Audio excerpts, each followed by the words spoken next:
Hello friend, welcome to selection 2021। तो चलिए video के स्टार्ट करते हैं। देखिए नगर पालिका का 3 स्तंभ होते हैं: सुप्रीम कोर्ट, हाई कोर्ट एवं डिस्ट्रिक्ट कोर्ट।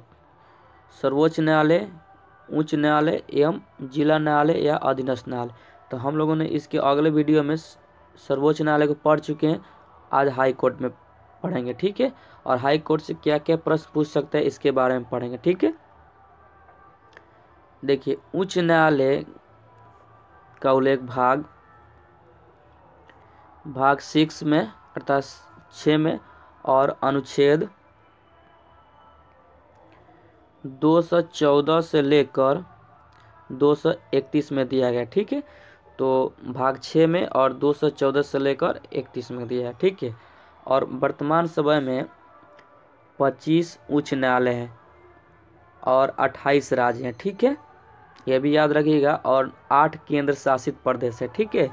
तो वर्तमान में उच्च न्यायालय की संख्या कितना है तो 25 है, और स्टेट कितने हैं तो 28 है, और केंद्र शासित प्रदेश कितना है तो 8 है, ठीक है। यह भी याद रखिएगा। चलिए, आर्टिकल 214 यह कहता है राज्य के लिए एक उच्च न्यायालय होगा, ठीक है। तो राज्य के लिए एक उच्च न्यायालय होगा। कौन सा अनुच्छेद बताता है तो 214। और गठन, चलिए इसके अब गठन के बारे में पढ़ते हैं। तो इसका उल्लेख 216 में दिया गया, ठीक है। तो उच्च न्यायालय का गठन किस अनुच्छेद के तहत होता है तो 216 अनुच्छेद के तहत। चलिए, भारत का प्रथम उच्च न्यायालय कलकत्ता उच्च न्यायालय है। इसके बाद मुंबई, और उसके बाद कलकत्ता, मद्रास। यह तीनों उच्च न्यायालय की स्थापना 1862 में हुआ था, यह भी याद रखिए। तो ये भी सजाने के लिए क्वेश्चन में देता है कि निम्नलिखित उच्च न्यायालय को क्रमानुसार सजाए। तो पहले कलकत्ता, उसके बाद मुंबई, उसके बाद मद्रास, ठीक है। और इसका स्थापना कब हुआ था 1862 में। ये तीनों उच्च न्यायालय की स्थापना 1862 में हुआ था। और चौथा उच्च न्यायालय इलाहाबाद उच्च न्यायालय,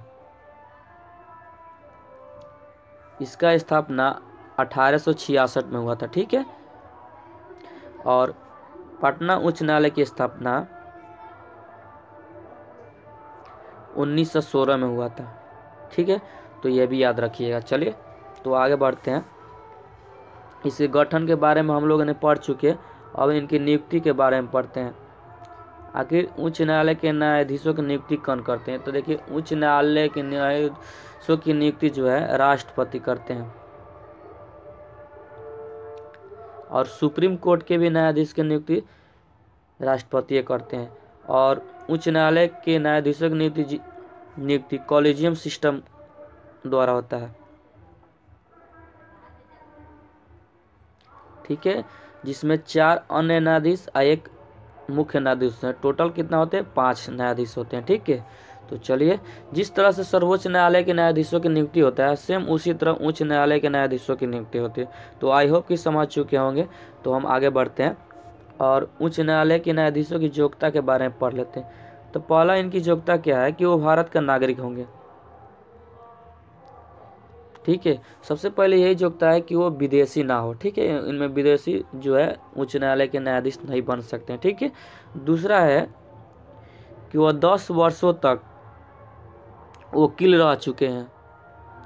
10 वर्ष तक वकील आप रहिएगा, आपका अनुभव हो, तभी आप उच्च न्यायालय के न्यायाधीश बन सकते हैं। तीसरा क्या है कि वह 10 वर्ष तक न्यायालय में कार्यरत हो, यानी न्यायाधीश हो, ठीक ना। न्यायालय में काम कर चुके हो, उनका अनुभव प्राप्त हो, ठीक है। चलिए, अब इनके वेतन के बारे में पढ़ते हैं कि उच्च न्यायालय का वेतन कितना मिलता है। देखिए, मुख्य न्यायाधीश को 2,50,000 मिलता है, ठीक है। और अन्य न्यायाधीश को कितना मिलता है तो 2,25,000, ठीक है। तो उच्च न्यायालय के मुख्य न्यायाधीश को 2,50,000 मिलता है और अन्य न्यायाधीश को 2,25,000 मिलता है। चलिए, अब उच्च न्यायालय की कार्यकाल के बारे में पढ़ लेते हैं। हैं, ठीक है। तो इनका कार्यकाल कितना वर्ष होता है, तो 62 वर्ष तक। वो 62 वर्ष तक ले उच्च न्यायालय के न्यायाधीश के पद पर रह सकते हैं, ठीक है। और हाई कोर्ट के लिए 62 वर्ष है, और सुप्रीम कोर्ट के लिए कितना वर्ष है, तो 65 वर्ष। ये भी याद रखिए क्योंकि कन्फ्यूज होता है हमेशा आदमी, ठीक ना। चलिए अब क्वेश्चन पूछ रहा है कि इनकी शपथ कौन दिलाते हैं। तो देखिए उच्च न्यायालय की न्यायाधीश की शपथ जो है राज्यपाल दिलाते हैं, और सुप्रीम कोर्ट को कौन दिलाते हैं, तो राष्ट्रपति दिलाते हैं। तो यहाँ पे बहुत सारा आदमी कंफ्यूज होता है क्योंकि बार बार राष्ट्रपति आते हैं तो आदमी राष्ट्रपति ठीक लगा। नहीं दोस्तों, यहाँ पे याद रखिएगा कि उच्च न्यायालय के जो न्यायाधीश होते हैं उनकी शपथ जो है राज्य के राज्यपाल दिलाते हैं, ठीक है। और एक मैंने पहले नियुक्ति संबंध में भूल गया कि उच्च न्यायालय के जो न्यायाधीश जो राष्ट्रपति करते हैं वो राज्यपाल और सर्वोच्च न्यायालय के मुख्य न्यायाधीश की सलाह पर करते हैं, ये भी याद रखिएगा, ठीक है। तो चलिए अब हटाने संबंधित आगे सर्वोच्च न्यायालय के उच्च न्यायालय के न्यायाधीशों को कैसे हटाया जाता है। तो जिस तरह से सुप्रीम कोर्ट के न्यायाधीशों को हटाया जाता है उसी तरह से उच्च न्यायालय के न्यायाधीशों को हटाया जाता है। जैसे साबित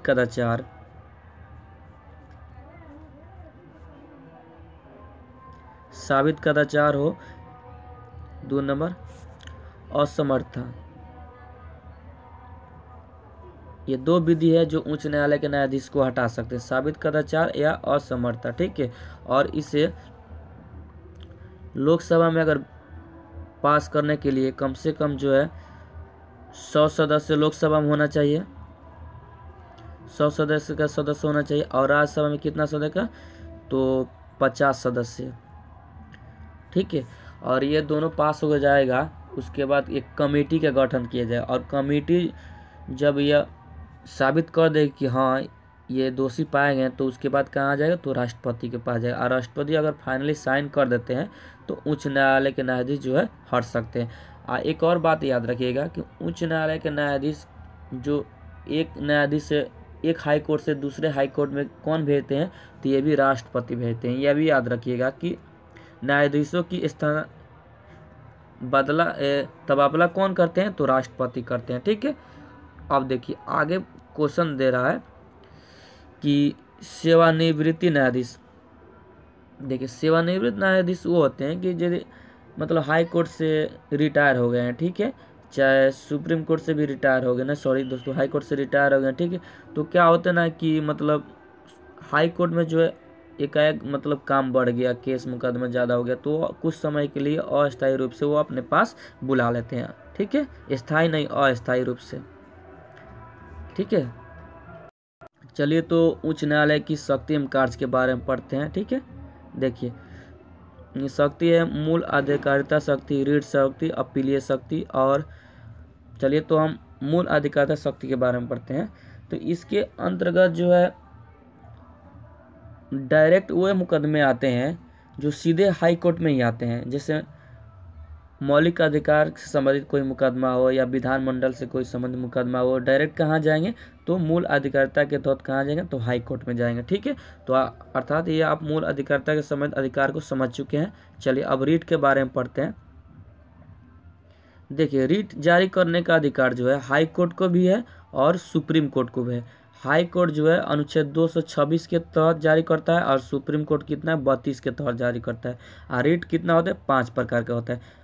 और देखिए मौलिक अधिकार के संबंध में अगर कोई भी मौलिक अधिकार को हनन करता है तो कहाँ जा सकता है, तो हाई कोर्ट में जा सकता है, ठीक है। हाई कोर्ट में भी जा सकता है और सुप्रीम कोर्ट में जा सकता है। चलिए अब अपीलीय न्यायालय के बारे में पढ़ते हैं आगे। अपीलीय न्याय अधिकार के में उच्च न्यायालय क्या अधिकार है, देखिए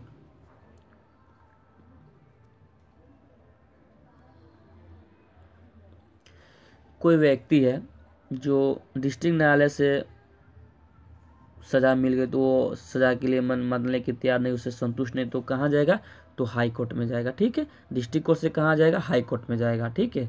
और इसके बाद यहाँ से अगर नहीं मानेगा तो जा सकता है सुप्रीम कोर्ट। लेकिन ऐसा थोड़ी ना है कि सारा मतलब केस जो सुप्रीम कोर्ट में जाएगा, ऐसा इसका कोई कंडीशन है, ठीक ना। तो ये आप अपीलीय संबंध अधिकार को समझ चुके हैं। और अभिलेख अधिकार, अभिलेखीय अधिकार क्या है कि जैसे हम लोगों ने सुप्रीम कोर्ट में देखा कि कोई भी कानून अगर सुप्रीम कोर्ट बनाते तो उसके लिए आता था, उसके अधीनस्थ न्यायालय के लिए मान्य होगा। जैसे मान लीजिए हाई कोर्ट कोई कानून बना रहा है तो उसके लिए और उसके अधीनस्थ न्यायालय जो जिला न्यायालय है उसके लिए कानून के समान काम करेगा। ठीक है, तो आई होप कि मतलब उच्च न्यायालय के जो भी अधिकार हैं उसके बारे में समझ चुके हैं। ठीक है, तो चलिए आगे बढ़ते हैं।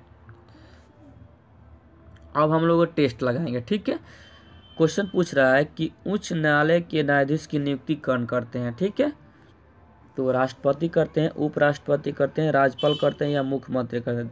तो देखिए हम लोगों ने इससे पहले पढ़े हैं कि उच्च न्यायालय के न्यायाधीश की नियुक्ति जो है ये राष्ट्रपति करते हैं, और सुप्रीम कोर्ट के भी न्यायाधीश की नियुक्ति कौन करते हैं तो राष्ट्रपति करते हैं, और उपराष्ट्रपति की नियुक्ति कौन करते हैं तो ये भी राष्ट्रपति करते हैं। राज्यपाल की नियुक्ति कौन करते हैं तो ये भी राज्यपाल की नियुक्ति राष्ट्रपति करते हैं, और मुख्यमंत्री की नियुक्ति कौन करते हैं तो आपका ये राज्यपाल करते हैं। ठीक है, यह भी याद रखिएगा।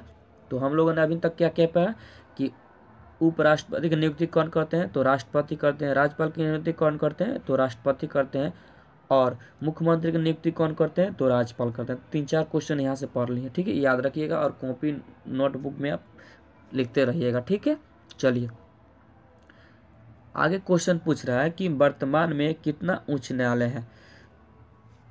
25 उच्च न्यायालय है, 24 उच्च न्यायालय है, 28 उच्च न्यायालय है, 26 उच्च न्यायालय। देखिए वर्तमान समय में 25 उच्च न्यायालय। ठीक है, इससे पहले 24 उच्च न्यायालय था, और आंध्र प्रदेश में अमरावती उच्च न्यायालय की स्थापना हुई है। ठीक है, ठीक है, याद रखिएगा। और वर्तमान में 28 राज्य है और 8 केंद्र शासित प्रदेश है, ये भी याद रखिएगा। ठीक है, चलिए तो आगे बढ़ते हैं। देखिए आगे क्वेश्चन पूछ रहा है कि कलकत्ता उच्च न्यायालय की स्थापना कब हुआ।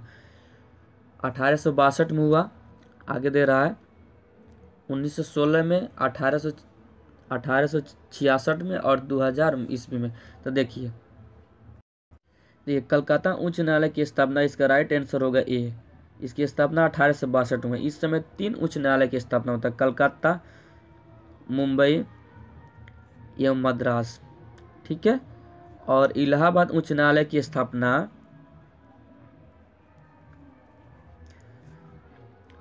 1866 में हुआ था, ये भी याद रखिए। चारों हाई कोर्ट याद रखिएगा। ठीक है, क्रम के सजाने में भी बहुत मदद करेगा। चलिए, और बी ऑप्शन में दिया है कि 1916 में पटना उच्च न्यायालय की स्थापना हुआ था। ठीक है, और 2000 ईस्वी में आपका झारखंड उच्च न्यायालय की स्थापना हुआ था, यह भी याद रखिएगा। ठीक है, तो चलिए हम आगे बढ़ते हैं। आगे क्वेश्चन पूछ रहा है कि निम्नलिखित में से कौन रिट जारी करता है। उच्च न्यायालय जारी करता है, सर्वोच्च न्यायालय जारी करता है, इनमें से दोनों या इनमें से अधिक। तो देखिए उच्च न्यायालय भी जारी करता है और सर्वोच्च न्यायालय। उच्च न्यायालय जो है आर्टिकल 226 के तहत, और सर्वोच्च न्यायालय आर्टिकल 32 के तहत। ठीक है, और 5 प्रकार के रिट होते हैं। और रिट क्यों जारी किया जाता है तो मौलिक अधिकार को बचाने के लिए। ठीक है, चलिए आगे क्वेश्चन पूछ रहा है कि उच्च न्यायालय का वर्णन है, मतलब उच्च न्यायालय का वर्णन किस भाग में, तो भाग 5 में, भाग 6 में, भाग 1 में और भाग 2 में। तो देखिए उच्च न्यायालय का वर्णन जो है भाग 6 में है। ठीक है, इसका राइट आंसर कौन है बी।